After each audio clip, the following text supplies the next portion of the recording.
Welcome to Stewart Squared, the podcast me and my father are doing about the rise of the early personal computing industry, the internet, and social media, mobile phone revolution, and now the AI revolution coming into it. And so we talk about the present, talk about the past, and we combine those two things to try to figure out the future.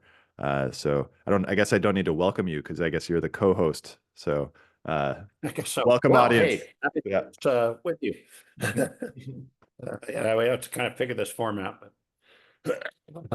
So And have we done one of these on my concept of the constellation of devices? yes, we've been going over that for the past 4 or 5 weeks. Last You last mentioned there time, was one, I think we went into it, and I want to report that I was wrong. And I had this insight standing in the middle of a river in Iceland fishing and thinking to myself, the fuck am I thinking? Excuse my French. Um, and because it's stupid. And you know, you can get everything you want out of your smartphone. And the question comes down to, is there anything else that you need besides your smartphone? And so I was writing this thing. I've been through 3 drafts, and I finally got to the point where I was going like, okay, I think I can publish this, but I didn't. Something kept me from doing it. And that was before I left on this trip. And so at the end of the trip, I finally allowed myself to consider the idea that I was wrong, which is good. That's a it's hallmark progress. of good intellect. And so I partially it happened because I went on this trip, and it was like charging everything in foreign plugs is like just a real pain in the butt. So I stopped using my Apple Watch. I stopped using my Oura Ring. And I got back from this thing, and I looked at all my devices and went, this just makes my life harder, not easier. And so I wanted to report that I've abandoned that, but I'm thinking of writing a newsletter where I say why I abandoned it. I thought that might be useful. So the Constellation devices is off the table.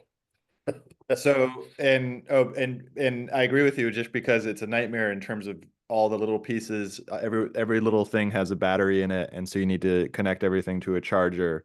And then, so what is it? It's just going to be one device that we speak with natural language voice. Well, it's going to be your phone, or maybe a bracelet, or not a Oh, bracelet.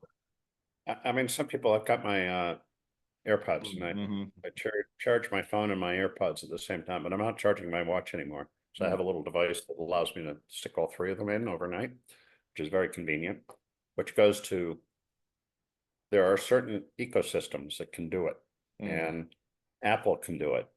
And ironically, I've discovered that Samsung has a pretty good ecosystem, partially because they introduced the Galaxy Ring. They just ripped off Ura completely, but they do it differently. You pay a little more for the device, and there's no subscription required because you're part of the Samsung ecosystem. So they have a Samsung Watch, they have a Samsung, of course, the smartphone, or a Galaxy, I guess they call it. They have the watch, they have all the different devices, and Apple has all the different devices. Google, ironically, even though they make the Android, and they have the Pixel phone, do you still use the Pixel? Yep. They've done a really terrible job on the ecosystem. Even though they bought Nest. And so this brings to mind the other thing, which is that They bought Fitbit, and you know, they were trying to assemble it by buying companies, not by actually doing the product work. And the whole culture of Google, this is one of my points of view, is lazy because they make so much money from search. They don't have to do anything. And their product management is terrible, and they start products and end them, and they only get lucky. I mean, Anne Wojcicki died 2 days ago from I think it was lung cancer, and she started the 2 businesses that actually make money for Google. One is YouTube, and what the hell's the other one? Search. No, she did AdWords, and got it. AdWords as an adjunct to search, and then she bought YouTube and ran it for a bunch of years, and now someone else is in charge of it. But these are the 2 big money makers in Google, done by one person. So you think probably have like 150 or 200,000 employees, and one person has made all the money. This is why Google is such a stitch. Well, let's go back into the history of that. Like, how did that happen? How did Google happen? Can you go more into, because I remember it because I was, as I was a consumer, I was using Yahoo, I was using Alta Vista, and then of course I used Google. Can you talk more about how, from an insider perspective, how Google arose? Yeah. And I've been reading Kara Swisher's Burn book. I was reluctant to do this because she's kind of a younger version of me and way more successful. Mm. And she ran a conference, you know, she's a pundit and commentator, and Yeah. she's got serious attitude. So her book talks about where that attitude comes from. But there are two chapters. One is about Steve Jobs, and there's another one about Google. And she didn't get to know Steve Jobs as well, but although she had Gates and Jobs at her conference, and but she's really part of the social media phenomenon, so she really knows Mark Zuckerberg, and you know, these are people I haven't even met. So Google is the transition to that, and she does this incredible job of reporting exactly what you're asking about, and it's consistent with everything I knew. So Paige and okay, give me a Page and Bryn. yeah, Bryn. Paige and Bryn are kind of two academic professors who did this search thing for Stanford University, and it's like, and then it kind of leaked out of the university and just like took off, right? They didn't do anything. They didn't manage the product or anything. They just came up with this idea, this PageRank, and the company just took off. Like, you know, thank God, you know, Sequoia and Kleiner both invested 12.5 million in the company at $100 million post money. So they own 12.5%. And the company raised more money, but not because it needed to, because it was consistently profitable. And so they made billions, both of them, billions, from putting in 12.5 million, you know, in less than 10 years. And so it's like the perfect venture capital investment. It's like, it makes itself successful. You don't actually have to do anything. The contribution they did was to hire Eric Schmidt. And originally it was an office of the CEO, but then Schmidt up being the CEO. And that allowed Brandon and Page to kind of go off and do whatever the hell they wanted to do. So they did. And they have all these projects, and this is what she's talking about. And you know, Schmidt was a good CEO, and he did a job. He was like riding a wild horse, and barely hanging on. So they never established a culture company that was about managing products, and not like Apple. Apple's all about product management, and the whole thesis of Apple. And so that chapter is pretty interesting too. So Google has never been able to reliably pursue a product. Yeah. Right? Even Android, they bought it when I was like a little thing, and it, you know, they just started making their hardware people start using it, and then they started making their own hardware. And they've had I'm persuaded, and I don't know this for a fact, but that's the heart and soul of Google is total jealousy of Apple. And that ecosystem that it's so Android, you know, I think they've repeated attempts to make hardware, and they all failed, right? So then they bought Nest. So then they bought, and then of course they bought Android in the beginning, and so then they started doing the Pixel. And originally the Pixel was engineered by someone else, and then they finally brought it in house. It's almost to the point of being a successful product. I'm ready to switch back. Nowhere near Samsung. I'm ready to switch back to the iPhone. I'm done with the Pixel. It was great for photos. It really got me with the photos. It's really excellent. But then they started to make changes. They promised it for free in the beginning, and now with Apple Intelligence down the road, and the fact that Google, and this is a good point, is that Google doesn't think about, they don't think about how to put the hardware and the software together. Whereas I trust Apple to do a good job with putting the AI hardware. All they're about, right? Yeah, the conversations we've had about Apple Intelligence is, you know, well, I'm operating on your behalf as opposed to this, you know, gigantic thing where like there's a kind of fuzzy benefit to it from a chat. So I'm pretty sure that if they keep calling it Siri, that Siri will get way better with the introduction of the next phone. Although they've said that it's iOS 18, and I think it's 18.1 where they'll introduce the Apple Intelligence. This is But a good. I'm desperate because I've dropped my phone so much that it's all screwed up. And I already had this is the 14. The 14, you have to replace the entire innards of the phone if you break the back. And I broke the back, had them replace it. It's never worked well. And then when I was in Iceland, I dropped it off the bus, and it's like it's just cracked all over, and it still works, thank God. But I have to restart the phone almost every day to get it to work right. And I'm like 30 days out because they're going to introduce the next iPhone in September. Wow. And so I gotta figure out how to get my order in fast enough that I can get it. So this brings it a good point, because so what I just got from what you said is that Google is a software company, that Facebook is a software company, that they're not hardware companies, and that for the past 20 years where we've lived in this sort of like in between zone where we made really important innovations in the 1960s, 1970s, 1980s, and then everything in terms of innovation turned into just software.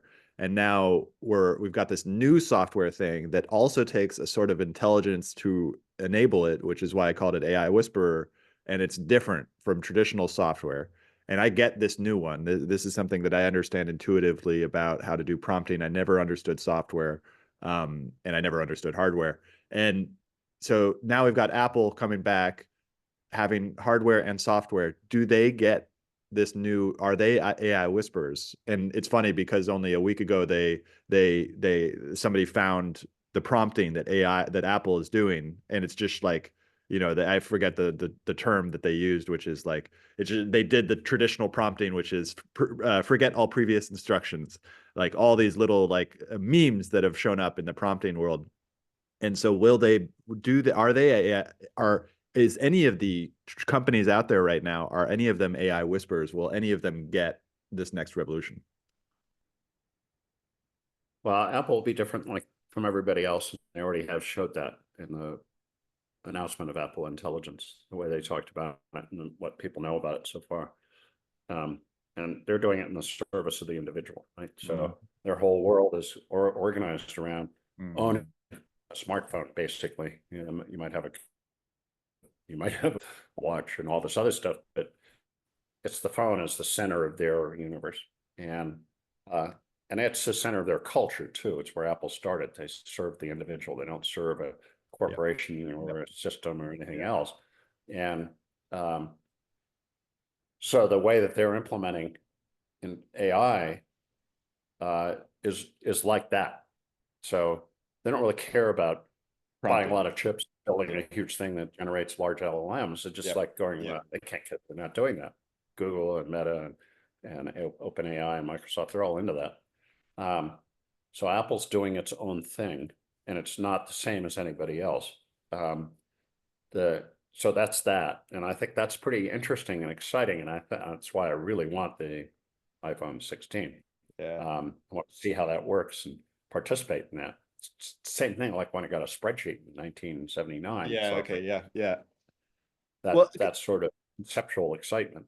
Well, let's go back to that, because I now with AI, I'm now programming, and I'm now getting the AI to give me the right programs, and I'm now having to be forced to go in and understand what is behind the GUI, what is behind the software that I've just intuitively understood my whole life, what is behind all of that, to these things like Unix that determine whether the program works or not, for in all these abstract, like totally not visible ways that I have to prompt, but not prompt with the AI, prompt with the original natural language programming, which is this just arcane thing. So there's all these like layers.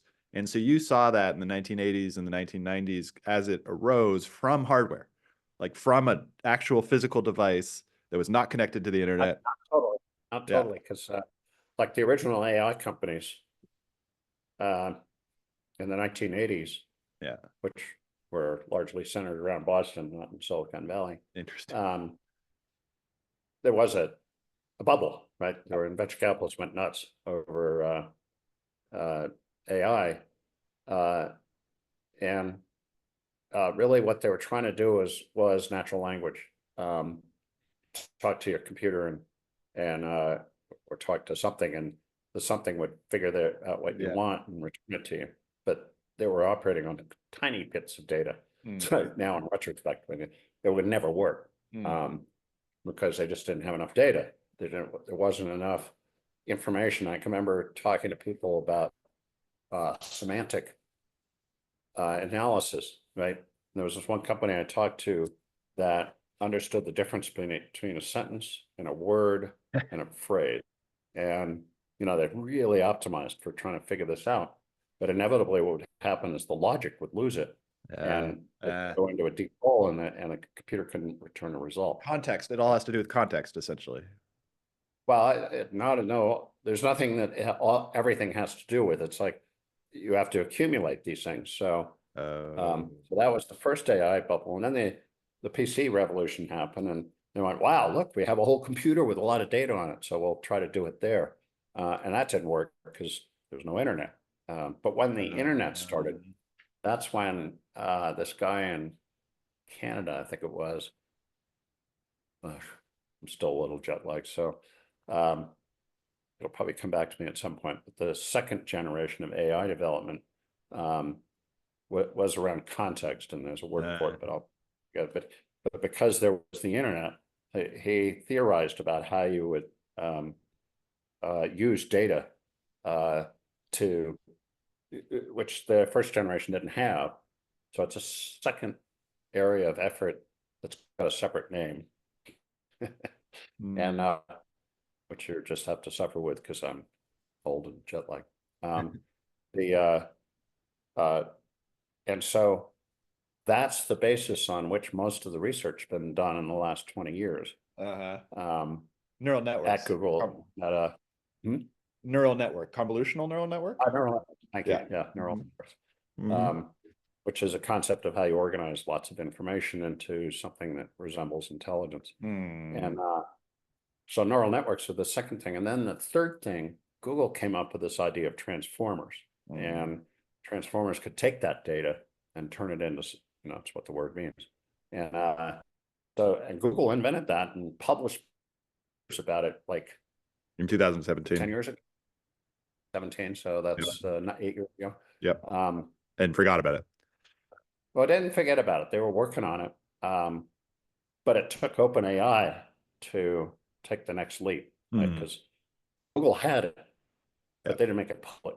And the key thing that OpenAI did was make it public so that then you start generating more data and make it function.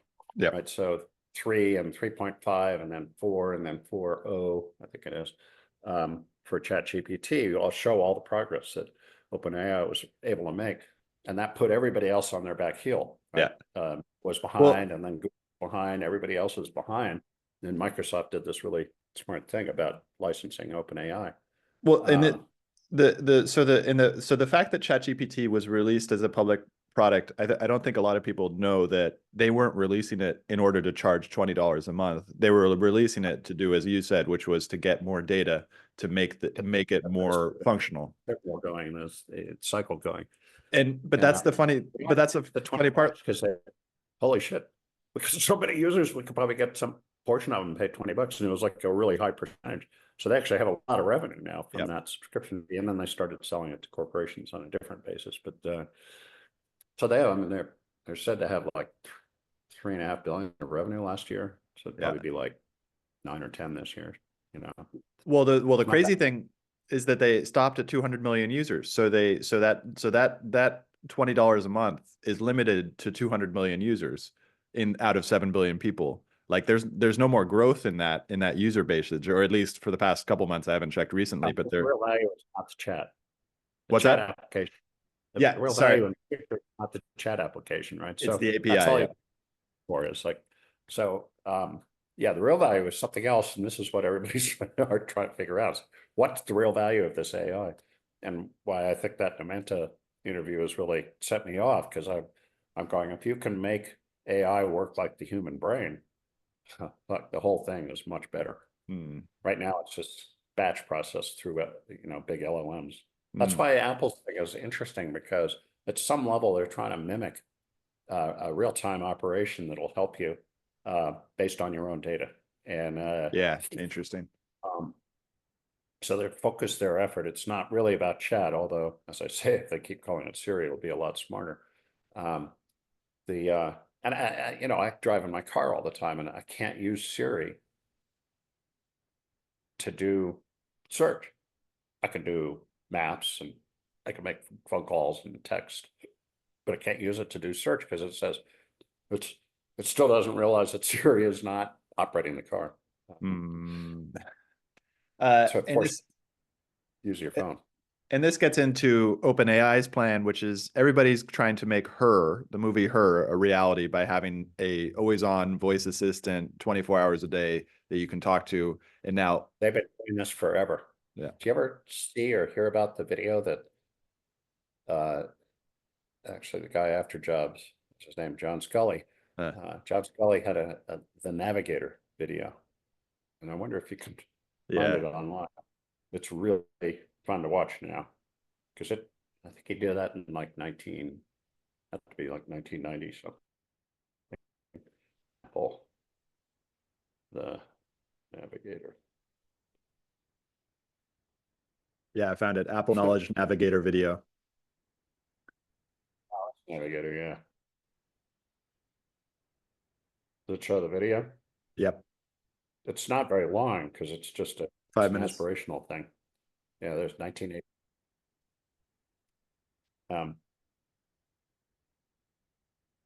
Story of it and knowledge navigator. Anyway, it's completely made up, but it's a scenario for what the future of computing could look like. And at some level, it is totally predictive of what they're trying to do in the next version. And that's what Apple's trying to do, but OpenAI is also trying to do that. But the problem with OpenAI is that they don't have access to your entire machine. They're trying to get it by installing a desktop app, but Apple has that, and now they're partnering together in order to do that. And I wonder if that partnership They're that they not did, actually partnering. That's really interesting. You have to look at that relationship really well. Apple's doing everything on device, yeah, and if they can't respond to yeah, what the okay, query is, then they yeah. put it out OpenAI on the Whoa. internet. And So they're building so data. Apple's going to own oh, all of the data to understand what's on the device. personal data, right? Apple's got this position, and it's like in the burn book, Steve Jobs says the only thing we care about is privacy. This is like decades ago. And they've built this thesis on the basis of being trusted by its users, not to fuck with your data. And compare that to Microsoft or Meta or Google, all of which like use your data like however they want. Can we talk about that? That feels like it's important in terms of Western civilization, the fact that all the other companies, all the other software companies, and this ties into what we're talking about, all the other software companies basically said, screw Western civilization, privacy doesn't matter. All these things don't matter. Like, we're in the future, all that stuff doesn't matter. We're beyond, we're better than them. We're transhumanists. This singularity is going to come. It's all over. All the Western civilization is over. And so Apple is the only company who still holds on to Western civilization. And it's partly because of Steve Jobs, but Steve Jobs kind of also was into Eastern civilization and Eastern things as well. Like he's an example of like liberalism as a progressive, this sort of last thing that seems to be really important in the 1960s of like, you've got Western civilization, and then Western civilization started looking east. I might be getting really out there, but Yeah, you are kind of. but what do you think of that? Like, if you go to what the asymptote of Eastern civilization, you end up with China, which is an incredibly Orwellian society, but as it is now. that's removed from that. Was, like, the Cultural Revolution in China destroyed Eastern civilization in the East, and then all the Western I'm colonization. not sure what you're referring to as Eastern versus Western. Usually the dichotomy is viewed as Western is all about the individual and Eastern is all about the collective. company. I mean, whatever it is, but collectivism, the individualism, and that's exactly what I'm getting at, which is that Steve Jobs, in his, there's two things I'm thinking about. One is the fact that he went east in terms of there was something that Western civilization didn't do for him, and it also didn't do it for a lot of the hippies and the bohemians in the 1960s. So they had to find something else in the East, but it wasn't the East; it was translated through it. Then there's the fact that he did actually have the Western civilization in his blood, as we all do in the West, and he also created a company that went into the individual and that basically saved this Western civilization inside of a product, which then the rest of the technology companies in the software kind of abandoned.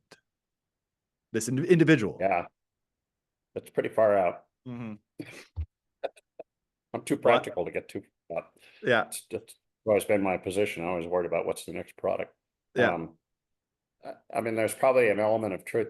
Have you read the which book did you find in English about Jobs? The Steve Jobs, the Steve Jobs biography by Isaacson. Isaacson? Yeah. Yeah.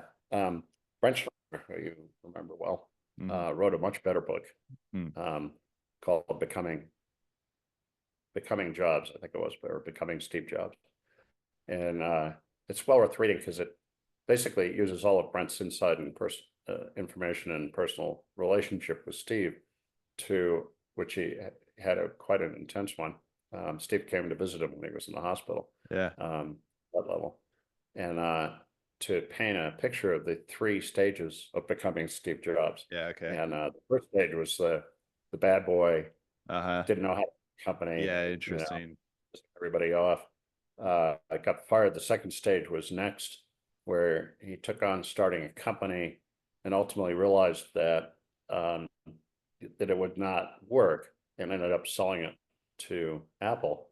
And I mean, there's so many threads here. You were mentioning Unix at one point. Yeah. Next OS was based on Linux, and which is a derivation of Unix. And Next OS is the core of what Apple adopted as the operating system for the Macintosh, and then ultimately for the iPhone, although it was a very different implementation. But their ability to change chips underneath is a function of Next OS. Yeah. So they've progressed through 3 stages of chip architectures onto their own, architecture based on the ARM architecture. So they've married Linux and ARM in the iPhone, iOS, and it's sort of native to the internet, and it's much more flexible, so they can keep doing things as time goes by.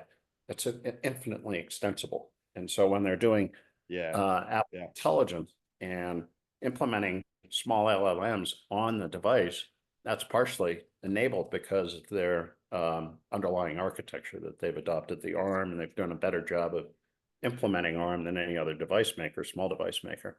And then their ability to be plugged into the network. That all comes out of that architecture. I want to go back into history of that, because the Linus Torvald, can you explain more about why Linux? My understanding is the 1980s, we have the personal computing revolution. And what is the relationship between the personal computing revolution and Linus Torvald and Linux? Why did they become so important? So I don't know that Linus Torvald is the author of Linux. It may just be a concatenation of names. I'd have to look it up. But Linus Torvald was a key architect of Unix, and I don't know if the fact that it's called Linux is a reflection of his name. All right. Yeah, but Unix, he's important for Unix itself. Unix. So Unix was developed at AT&T, which is totally ironic. And it was Unix. AT&T did Unix, and it was really designed as a server operating system in a kind of corporate environment. And it was proprietary. And so what Linux is the sort of public version of Unix. And you don't really hear about Unix anymore. It's sort of faded. But it's still at the root. It's still at the root of all computing. Unix is still at the root of all computing. Yeah. Well, not all computing, but functionally, because every other form of computing has just fallen by the wayside, including Apple's own original operating system, which was proprietary and to the Mac. And there's incredible transitions, and Apple surfed these transitions, but other companies that didn't surf it have become irrelevant, like IBM and gone necessarily, because IBM still does like $80 billion of revenue or something. But it's a service company now. It's not really a technology company, and something it's struggled with for decades.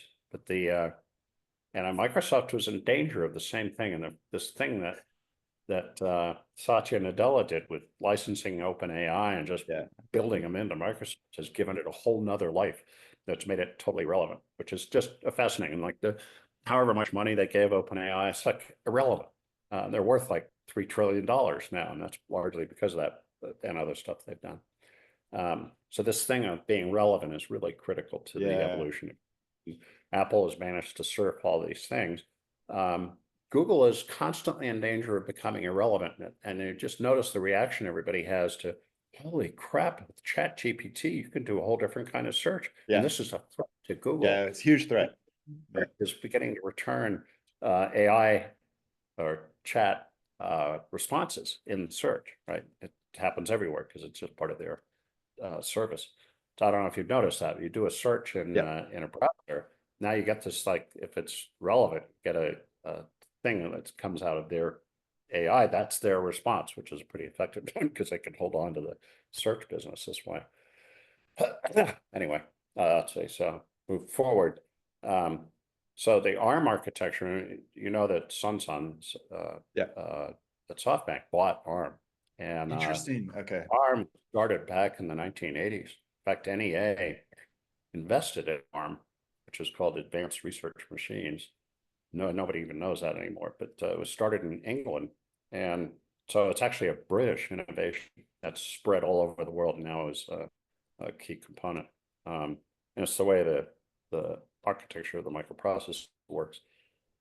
The biggest challenge to ARM is actually NVIDIA, because NVIDIA invented GPUs, and GPUs have been adapted to do these LLM things. And so the value in having a microprocessor versus having a graphics processing unit is like this. It's like suddenly the NVIDIA multiple times what Intel is, which was the original owner of the microprocessor. Yeah, can we go, so now I'm getting, so that I still don't understand ARM, and it feels like for me to understand ARM, I'm gonna have to go study it more. And then we've got NVIDIA with GPUs. And then we got Intel, which has just laid off a huge amount of their people because they've missed out on the GPU. Is the GPU multiple misses? They missed the mobile phone, the mobile processor, they missed the mobile ARM. processor. Yeah. I mean, they started missing once it wasn't all about desktop computers. But they still have these ASML, ASML is this giant company that makes this one machine that makes the machine with lithography. And the infrastructure is still there, but the rule of ruler there in terms of making chips is TSMC, which is why it's such a strategic issue. Taiwan Semiconductor Manufacturing Company. And then, so are all the chips that are going to be in the Apple 10 years from now, are they going to be just GPU chips? Is it all going to, in the same way that Linux is like Unix and all these different things, is it going to be the same thing that now the GPU is going to become the most important chip? That's an excellent question. I want somebody to answer it for you. Yeah. Okay. Yeah. Because graphics processors do one thing really fast, really well. Yeah. Microprocessors do kind of anything really fast. Yeah. But because they do anything, they're not prepared to take that one thing and do it. Yeah. So it's a fundamentally difference. In a computer, I think you still have to have the ability to have a microprocessor. But what I saw recently, and I probably have to ask Gilman about this, that they're putting GPUs and microprocessors on the same chip. Yep. So interactions between the GPU and the microprocessor are going so fast because they're on the same chip, and there's almost no latency that that single chip can then power, and that's where the ARM architecture comes in, because it's much more extensible and you can combine more things into it. Now I'm skating on very thin ice here because this is somewhat above my pay grade. This is the geek territory. Yeah, that's why I say I'll ask Gilman about it, because he'll know.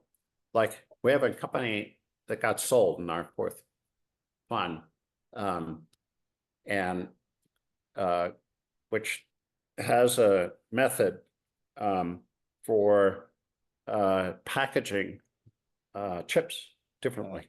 And we would never have made this investment without Gilman saying we should do it. But it was incredibly speculative because very early stage company, and doing stuff that's related to microprocessors is takes a long time, which we discovered and it got sold, but we haven't made any money off of it because it's all in an earnout. And we take a while. And every company we've just discussed is going to have to adopt this technology. That's why we invested in it. And one of the things it allows to do is to stack chips this way, right? Chips have always gone like this, get bigger and bigger because you put more stuff into it, but it doesn't help because now you have all the external interfaces don't go as fast as the internal interfaces, and you can only pack so much stuff into one layer. So if you can do multiple layers, the distance between the stacks is so short that the whole thing, you can just keep stacking the chips. It makes it much harder to make the chips, and that's the issue. Intel is way behind on this, but Intel is the first customer for this technology. Company that we sold it to. And so first of all, I love how you said like this, because I don't know if you remember the Silicon Valley TV show, but there was there's one character who made billions on this ridiculous thing, and he said like the doors go like this on his car. So that was a great reference. I'm not sure if that was a conscious reference, but so stuff, that's the irony of all of the computing, is it's very simple at its heart. Yeah. It's very hard to do, but the concepts are very simple. Yeah. Okay. So for the last 10 minutes, did we cover your original topic? No, about, and does it relate to what we're this giant tangent that we've gone on to the Constellation? Second, other part of it that we've talked about, which I'm still into, which is the Evernet. The fact that, you know, right now when the power goes out, my phone doesn't work because I have terrible cellular service, and generator doesn't keep my router going. And so we're going to buy another generator. The wires we have not just electricity, but we also have internet access. That important. And it was weird when our power went out, because we kind of were going like, well, what do we do now? We can't use our computers, and we're just sitting around. We can't watch TV. I was in the middle of watching a show when it went out, and so you sit there and you go like, oh boy, this is really weird. Well, the key part of the concept I have about the Evernet is that we're no longer going to rely on communications, terrestrial communications, like wires, wireless. We're going to be relying on satellite communications. And you know, China just launched the first like 18 satellites of their attempt to reproduce what Starlink is doing. And wow, it's right on it, right? The US government is still going like, well, Starlink and Elon Musk, and what do we do about this, as opposed to like, well, let's get a bunch of satellites up there so we don't depend on Elon Musk. So everybody wants to put a bunch of satellites up there. So there's going to be like 100,000 satellites instead of like 5,000 circling the Earth. Hopefully they don't run into each other, but there's a lot of room up there. And when that happens, certainly these devices, because Apple's already doing it. That's the thing I mentioned in an earlier thing about how iMessage would go by satellite. Expand capability of their satellite network.